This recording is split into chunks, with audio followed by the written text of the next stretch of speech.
Hey everyone, kia ora te whānau. So this is episode 8 on tips and tricks for those people who are going to the Australian Grand Prix for the first time. And this episode here is about what to do if you are coming to the Australian Grand Prix with little people, with your kids. Hi, my name is Lauren. I have been to 3 Grand Prix so far, 2 in Australia, 1 in Singapore, and I will be at the Australian Grand Prix in 2 weeks' time, as well as the Singapore Grand Prix later this year. It is actually scary to think that it is only 2 weeks today until the Australian Grand Prix. By all means, I'm not an expert on actually going to a Grand Prix, but these are some of the tips and tricks that have actually helped me throughout my time of actually going to a Grand Prix along the way. I'm going to be the first one to say that I am not a parent in no way, shape or form. I have actually had to help raise a teenager. Can't say I'm actually an expert on parenting. Can't say I have done all of that. No. So I've had to get advice from other people who are parents who have done the Grand Prix before, including my brother-in-law who attended the Singapore Grand Prix last year with his 2 small children and did some things that actually helped him. So first and foremost, utilise all the areas of the park, irrespective if you've got a park pass or a grandstand ticket.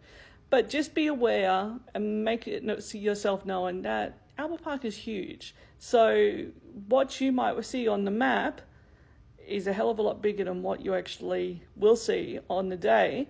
And you're gonna get stories such as, "Mom, I'm tired," if you do plan to walk as much as you want to do in one day.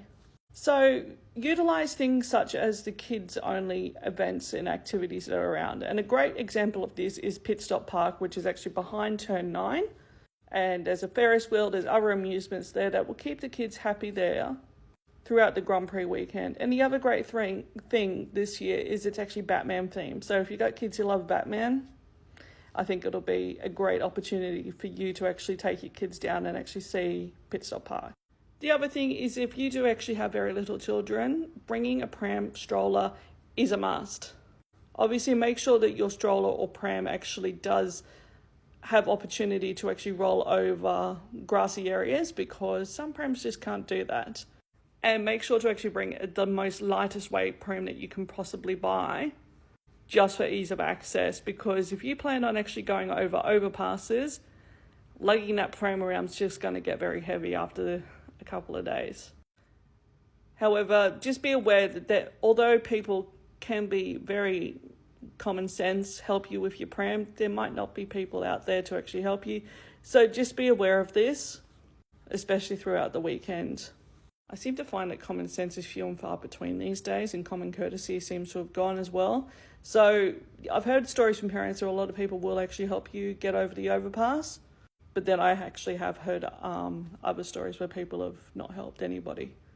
The other thing that also would be very helpful for those people for little kids is setting up something like a picnic blanket kind of area where you can sit maybe in a grassy area, hopefully in a shaded area as well, and you can sit down, maybe actually bring a kid's iPad with you where you can watch something like Bluey, Miss Rachel, whatever it might be, on the iPad, so the kids are still amused and you'll still be able to watch the Grand Prix.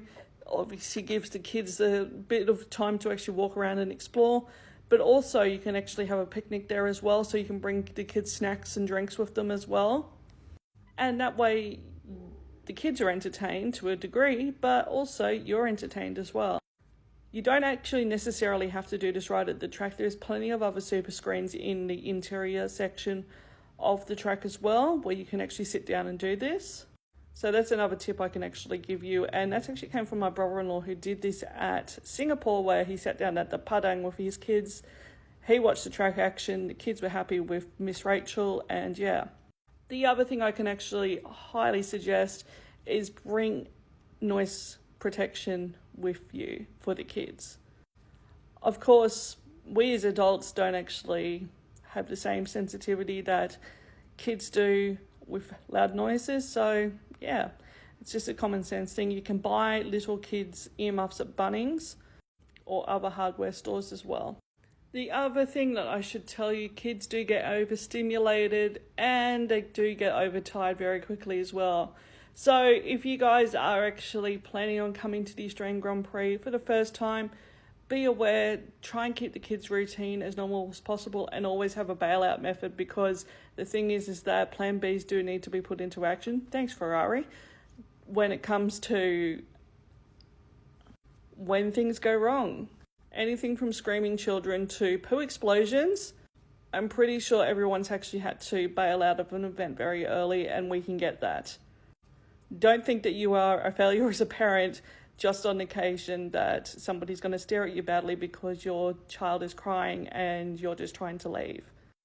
Finally, also, make sure your kids have the best time of their lives. I know that this is going to sound really stupid because they may not remember being at the Grand Prix in about 10 years' time, but make it the best and enjoyable experience you can give to your children for the short time that they are actually children.